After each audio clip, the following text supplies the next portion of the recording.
Wingspan versus Wyrmspan. Wyrmspan is a 2023 release, and I'd say it's a little heavier version, a little more of a refinement of the system.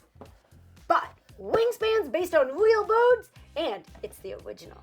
OG all the way. So I would say you would be more interested in Wyrmspan if you're a heavier gamer. There's a little bit more meat on the bone, so to speak. As well, I find it has a little bit more lore attached to it because there's dragons instead of birds. But the boards are real, you can learn all about them, and I love the feel of letting them lay their eggs, putting them in their nests.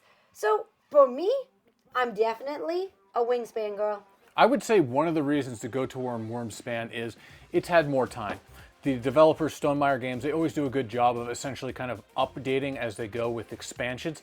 This, even though it doesn't have an expansion yet, it almost feels like it's kind of got some of the learnings, so to speak, from some of the other expansions caked into the core box experience.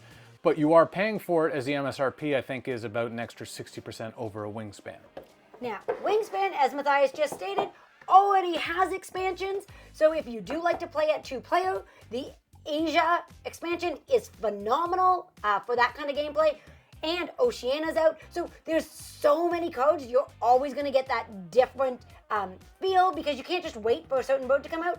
But Matthias did make that point that Wyrmspan, they've kind of figured a few things out. Wingspan does have that little bit of egg spamming at the very end. However, depending on the way you play, it's always a good strategy to take. So I feel that, I think it really depends on what your group is. I think if you're more maybe kind of the gamers that we are, I think there's room for both. And I think you could very easily own both. I think if you're a heavier gamer, I think you'd still want both. I think for the most part, and maybe you can disagree with me on this, but I think if you're just kind of have more family games or you're trying to get more people to the table, you're gonna have an easier time with Wingspan than you are with Wyrmspan/Dragonspan.